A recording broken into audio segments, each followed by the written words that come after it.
Podcast and your final recap on the 2026 expansion process. I'm just going to explain, you know, you just said you need to make it clear at the start of the show. Could do it now. Could do it now. We are not going to do a recap episode for phases 5 or phases 6. Because phase 5, which has just concluded, we're recording this on the 20th of June, by the way. 2026. So phase 6 has just started. We're not going to do phase 5 because phase 5 was pretty much, you know, a hush-hush operation. We got nothing out of phase 5 until yesterday when the new postal cards got, oh look, here's all the players that got upper qualifying offers. Right, is that it? Yeah. So we're not going to do a recap of phase 5, and phase 6 is basically the free agency. Free agency is now open, and that will be till whenever. Whatever. So yeah, so we're not going to do recaps of phases 5 or phase 6. I always looked at this process and thought it's only really 4 phases. Phase 1 was basically protection, and then phases 2, 3, and 4 was basically when the expansion teams got let off the leash. So, anyway. Okay. Now, I know this phase recap is very late, but as you guys know,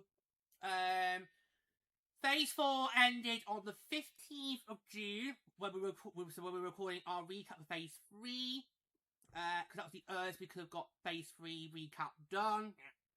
Then, of course, as you guys know, we then, after we got phase 3's recap published, we got the draft order, so we had to obviously come and do that on the Tuesday. So on Tuesday we did draft stuff, and obviously, you know, we've had the draft and all that, and it's been busy.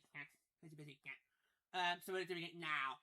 Okay, so yeah. So now I kind of felt this phase was a bit redundant because some of these teams is basically like pass the parcel. I'm gonna hand it back to you when the music stops. But anyway, we'll go through it, shall we? We will go through it. So, I think we're just gonna do this like one big ep because there's not that much to go through with phase 4. Because with phase 4, it was supposed to be the expansion teams just make 2 sides each, and if any team has not got to 10 by the end of it, you then go to the selection process. So we'll just do it as like one big episode. We'll do it as episodes. We won't go on stopping and starting. We'll just go on. Plus, it's bloody boring as it is. I'll tell you what, guys. Let me show you something. We have now got in the work studio. We have now got. Alright. We have now got a fan. Here it is. Yeah, because obviously, during May, it got bloody warm in here. It got to the point where we could not record properly or do the live stream properly for the World Cup final. God, how many times in our celebration live stream montage, how many times did I strip off? At least 3, might have been 4. There you go, it was dreadful. And we stopped it a lot sooner. Normally the live stream we do to celebrate the new World Cup champion being crowned, we normally do that for at least 75 minutes. It got to an hour and we had to stop because it was just getting too warm. Yeah, we've now got a fan. Now, Pluto doesn't think he's noticed that much of a change since when we record. So what we do is before we come up to any recording, so that's for Purple Ray or for me with my other shows on GGX Sounds, we will put the fan on and then obviously tie it off when I can set up the work studio. The reason we can't have it on during recording is because it's very, very loud. In fact, I'll show you. Alright, I'll show you. Okay? So, ready? There you go. There you go. Look, there you go. See it in the movement. Yeah. See how noisy that is? Can you see how noisy that is? Yeah? Yeah? See how noisy that is? Right. So I know Pluto's thinking, well, I'm not really feeling a difference. Yeah, but we can't have it on during recording because it's very loud, and the sound of the fan will pick up on the audio. Okay. I know a lot about sound. Sound travels easily. Even the tiniest things, even if things can easily pick up, whether it's inside the work studio or outside the work studio. You know, there's a few times over the years we got have been distracted when things gone outside our window because there's been some noise going on the street. Normally gets towards like bonfire night. Yeah, but we have got a fan out in the work studio, and so basically every time before we can record, but it's the preparation was one of my other shows. Put it on, but putting on is a difference. No, you had to get changed. Yeah, we just finished recording the draft recap show, and I was in the Frostos with that, and I literally had to go. No, I can't stay like 2 hours, so I literally had to go get changed again. Yeah. But yeah, so it's fine. Yeah, so we are back. I think all next week's gonna be really bad. Yeah, so it's gonna be really bad. Anyway. So what to do is one big episode today. It's not treated out of parts. Anyway. Right, so let me find the article. I've got it here. Right, there we go. PWHL completes phase 4 of roster of expansion player distribution process with expansion team signings and selections. So here we go. So phase 4 of the expansion player distribution process has been complete. And we also did have a expansion roster completion selection. We did. We had that as well. I thought we were going to have that in phase 2, but we didn't get it in phase 2 because you got to bear in mind we live in the UK, so time differences and all that. But anyway, okay. So during phase 4, all players who were not signed or protected in phase 1 through 3 were eligible to be signed by one of the 4 expansion teams, including those on expiring contracts and those under contract for 2026-27, while only players currently under contract with an existing team were eligible for selection to complete the phase. The process moved into phase 5 with existing team exclusive re-sign period June 16 and June 18. So that was basically before and after the draft. And obviously yesterday, June 19, is when free agency officially got underway. So basically it's open season now in the PWHL in terms of signings. Yeah, so there you go.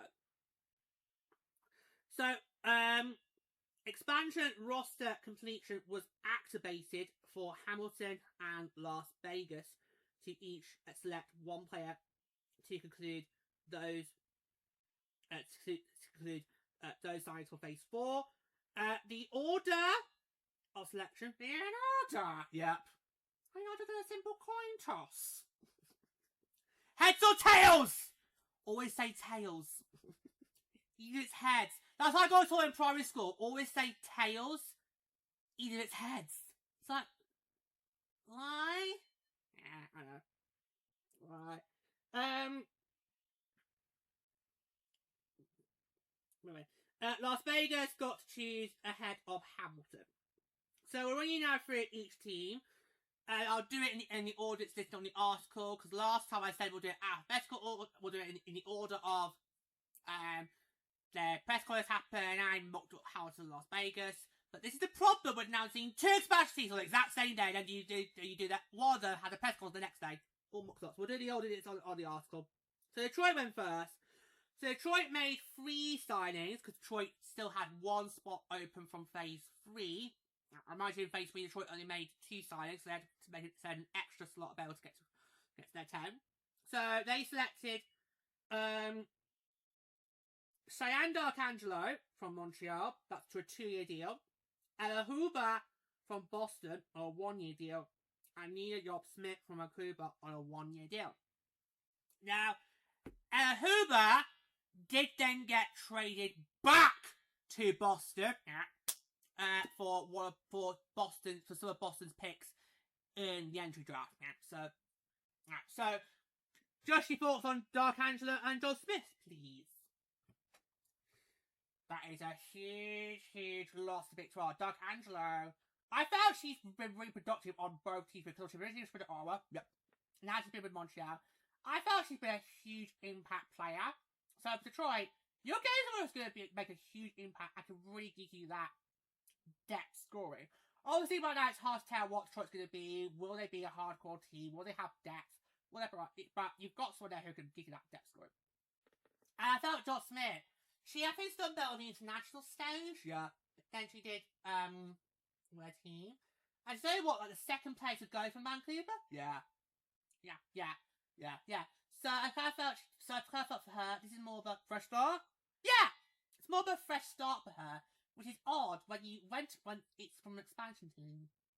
Yeah, I was like, because obviously, technically you got that fresh start, and now you're basically getting a fresh start. If you get what we're trying to say, yeah.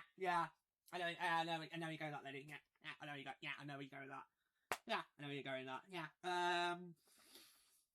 Yeah. But I think this could be a good opportunity for her. Hopefully she'll be able to shine despite that solid rock hole that's got there. Okay. So we move on to Hamilton next. So Hamilton had to make 4 signings. They had, if I remember rightly, they had to fill 2 spots carried over from phase 3, if I remember rightly. In fact, we double check it on the document I did, that double right expansion. I still not properly updated it after the whole parcel thing, so I need to do that as well at some point. We do the episode because we're going to do the episode where we talk about how expansion teams have crippled the current 8. Yeah, so I need to update before we do record that episode. So remind me at some point to do a double check of that before we go into it. Okay? Yeah. Right. So just want to double check real quickly. Yes, in phase 3, Hamilton made only 1 signing. So Hamilton had to make 4 signings, 2 from phase 3 and 2 in this 4th and final phase. Right, so Hamilton, right, signed the following players. Riley Brendan from Boston, that's a 2-year deal. Peyton Hemp from Ottawa, that's a 1-year deal. Abby Hustler, from your Minnesota Frost, a 2-year deal. And Addison Simpson from York, a 2-year deal. Should we do Simpson Hustlers first? Yeah.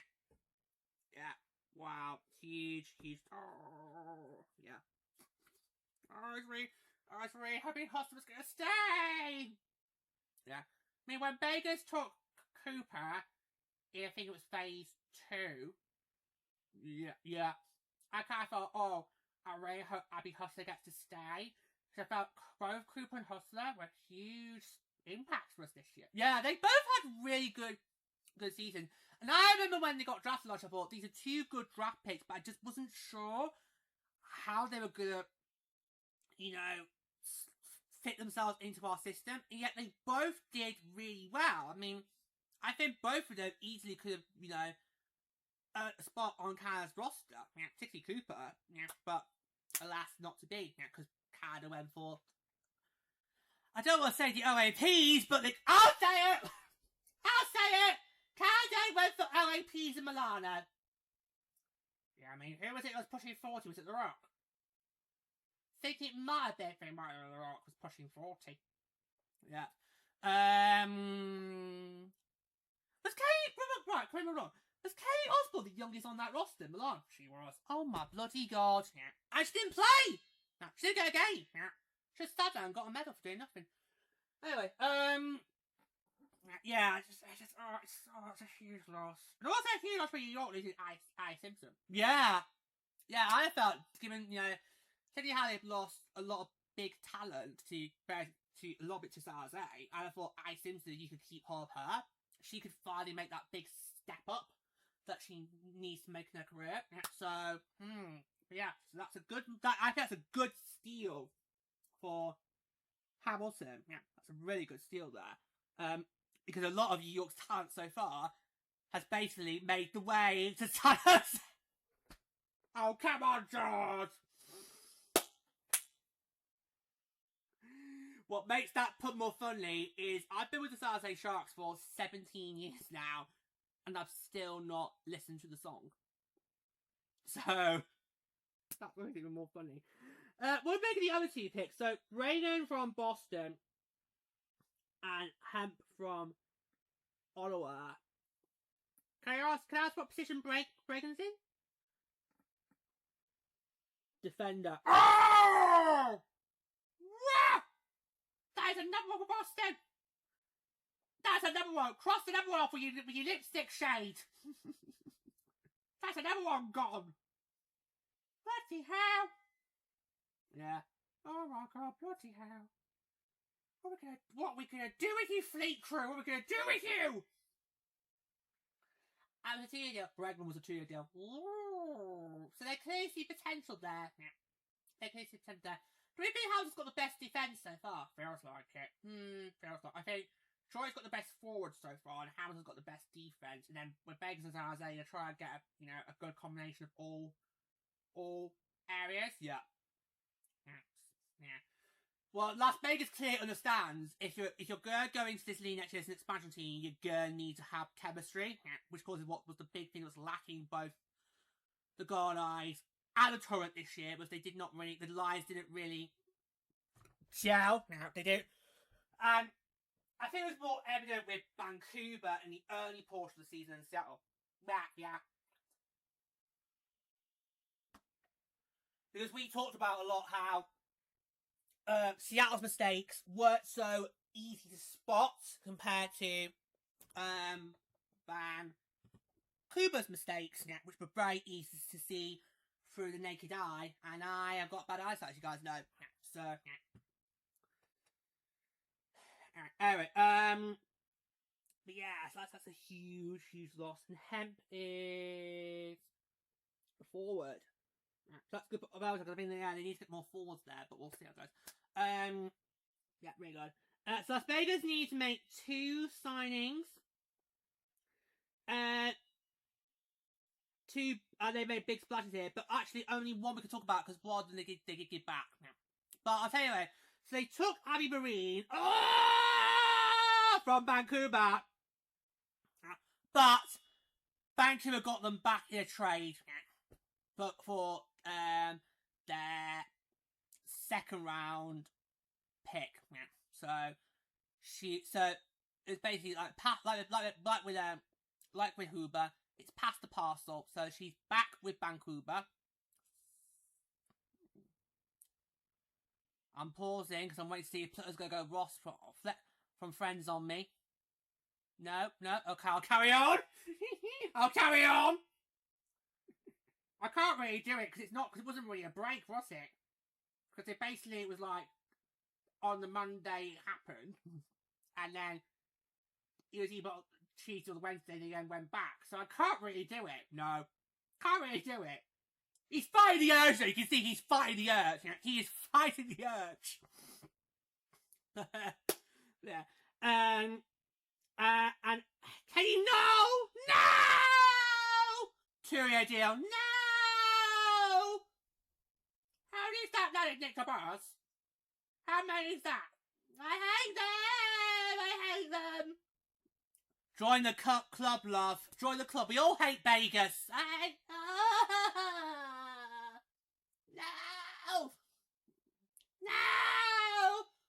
Oh. No. You can't take a big debt scoring off me, sir, like that. Are you mad? Are you mad? Yeah, I mean, Kano has been absolutely brilliant for the Frost. And that means I'm not going to example of a late draft pick anymore. What are you doing to me, Las Vegas? Because Kano, for me, has been the best example I can think of, a late round draft pick shining the league. Because obviously, in game 3 of last year's World Cup Finals, in triple overtime, it was Kano who got the game winner, which gave us the chance to then win the cup on home ice. So, yeah. If she had not got that goal, we would have still been at overtime. Because neither netminder was willing to relent. So you just felt it's going to have to be a lucky break here or there. So if she had not got a goal, we would have been stuck in that for on and on. What, like how this year in Polenda, don't you dare go there! I'm still not recovered from that! Well, some people after it were still making jokes that we could still have been OT. Yeah, but that one really stings because, you know, we kind of need to have got that second game to really put the screws on Montreal and lessen the chances of that guaranteed back-to-back that was going to happen as a result of, obviously, Nordy and Burnley doing shenanigans! Should set blades on them. Anyway. But yeah, so that is a huge loss for the Frost because she's been a real good debt scorer. Yes, we're able to protect Sydney Moran, who has also provided some really good debt scoring this year.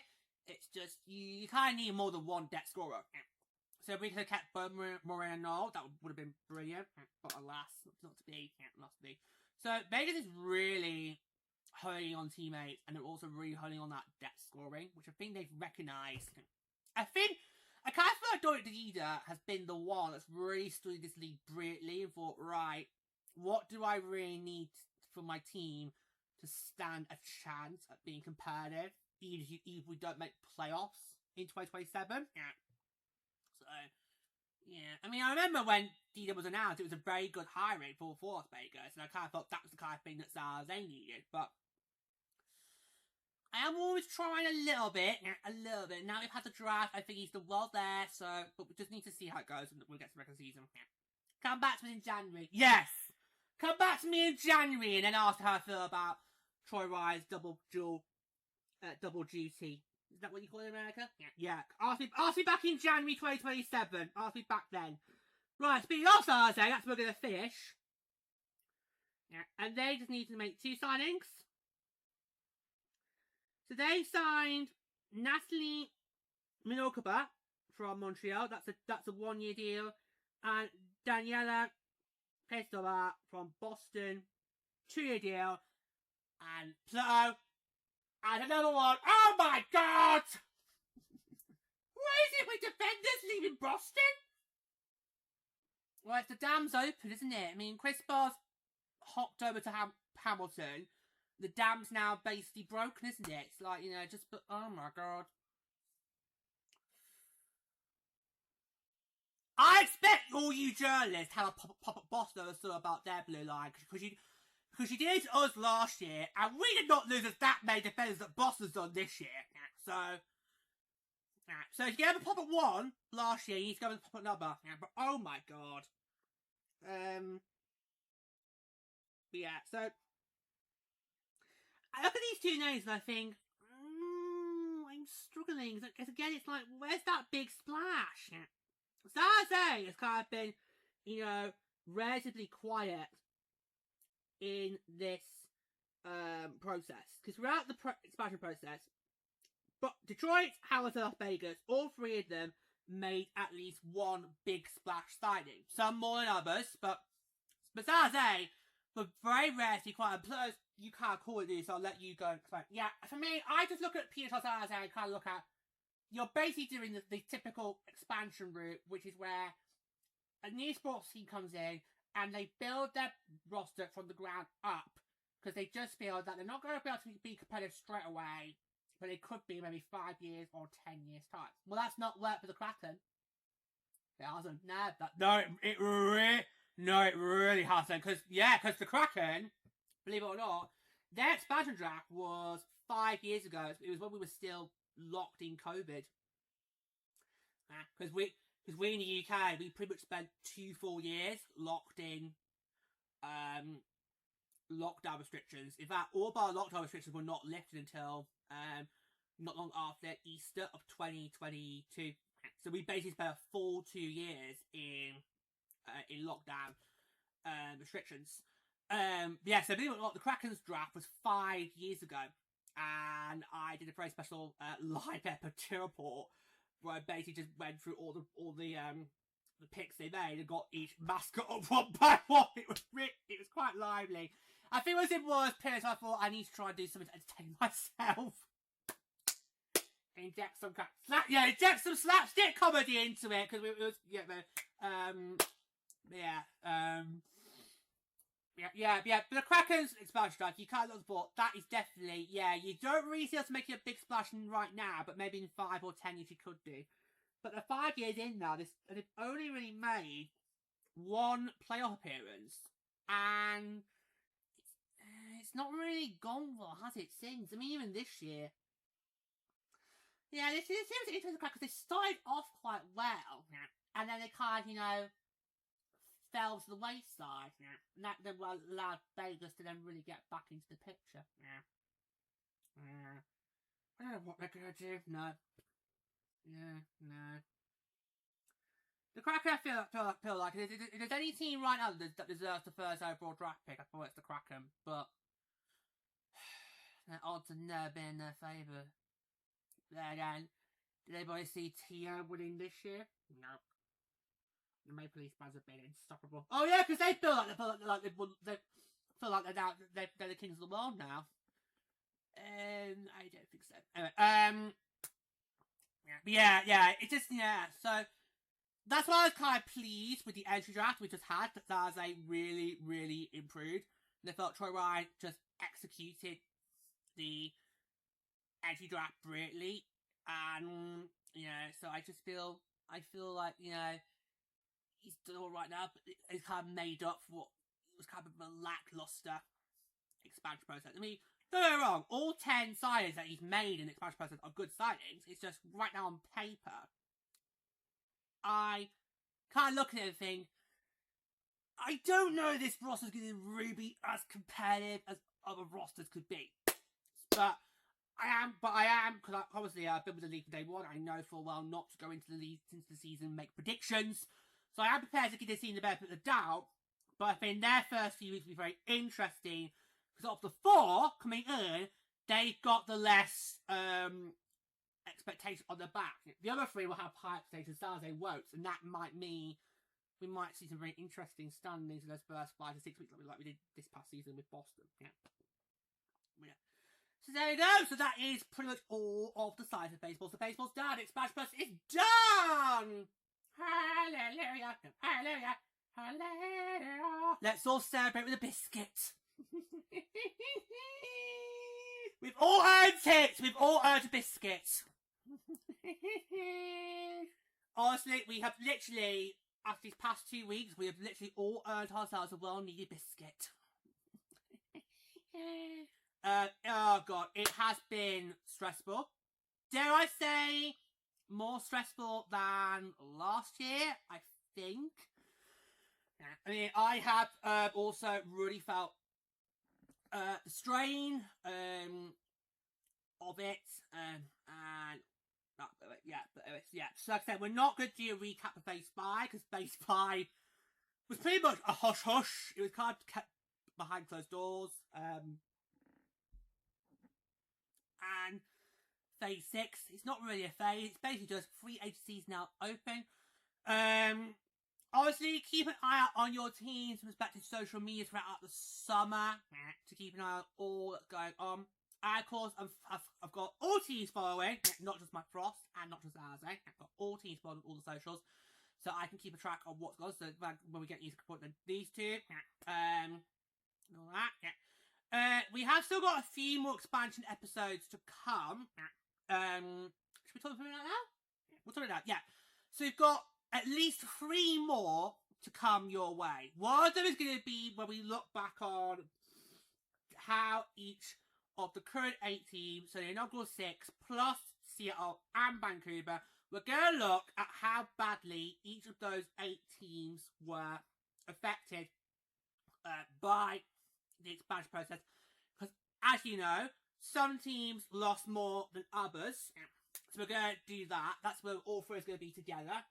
We're then going to have an episode where we're going to basically try to do what we wanted to do last year. If you remember last year, we wanted to do an episode after the expansion process where we talk about how we felt the process went. But because all of you lot, all you boys and girls at home, because all of you just went complete and utter DEFCON 1 on social media, we basically had to go, Calm, everyone needs to calm. Let's all take a breath. We all need to calm down. Quoting Taylor Swift. Okay. Actually, I have listened to her Toy Story track. It reminds me very much of her first ever album. So again, that really does show my age.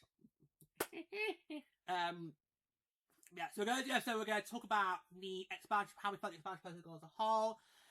And then I'm going to do an episode, just me on my own, where I'm going to talk you through how I have felt about the expansion process and how it's really affected me.